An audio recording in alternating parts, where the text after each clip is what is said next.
Hello all. ఒక ఏదైనా నెక్కి బక్రం వేస్తే దానికి వచ్చే స్టిఫ్నెస్ వేరు. బక్రమ్, క్యాన్వస్ పేపర్, ఫ్యూజింగ్ ఇవన్నీ చాలా వరకు కొంచెం సిమిలర్గానే ఉంటాయి కానీ డిఫరెంట్. బట్ ఏది యూజ్ చేసినా సరే నెక్ స్టిఫ్గా ఉండడానికి మాత్రమే యూజ్ చేస్తాము. క్లాత్ అన్నది కదలకుండా ముడతలు రాకుండా ఉండడానికి ఇవన్నీ యూజ్ చేస్తాము. దీన్ని మీరు బక్రమ్ అనుకోండి, క్యాన్వస్ అనుకోండి. నేనైతే తీసుకునే మెథడ్ ఇది. కట్ వర్క్ చేస్తున్నాను కాబట్టి ఖచ్చితంగా ఇలాంటి బక్రం అన్నది యూజ్ చేసుకోవాలి.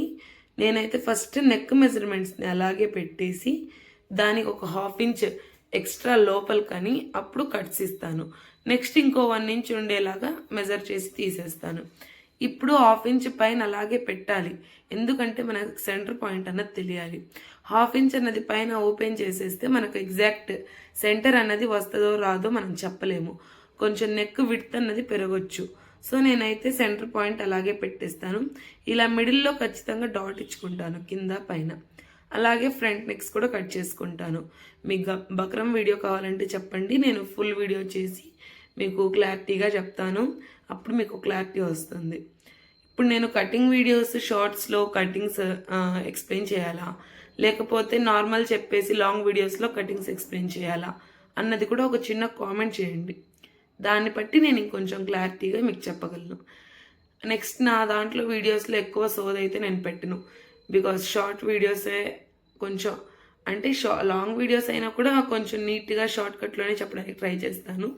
అలా అని అర్థం కాకుండా కూడా కాదు, ఎక్కువ పనికొచ్చే టాపికే మాట్లాడతాను అన్నది నా ఉద్దేశం. ఇక్కడ వచ్చేసి ఫ్రంట్ నెక్ కూడా సేమ్ అలాగే కట్ చేసి మధ్యలో కట్ ఇచ్చేసాను, ఎందుకంటే ఇది క్రాస్ కట్ పీస్ కాబట్టి. హ్యాండ్స్ కూడా సేమ్ అంతే.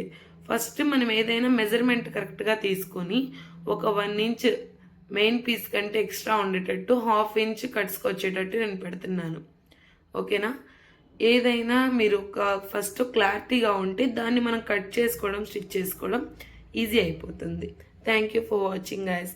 అలాగే చిన్న చిన్న డౌట్స్ ఏమైనా ఉన్నా క్లారిటీ కోసం చిన్న కామెంట్ చేయండి. అలాగే లైక్ చేయండి. మీకు కొంచెం ఇంట్రెస్ట్ ఉంటే స్టిచ్చింగ్లో మాత్రం ఖచ్చితంగా కామెంట్ చేయండి.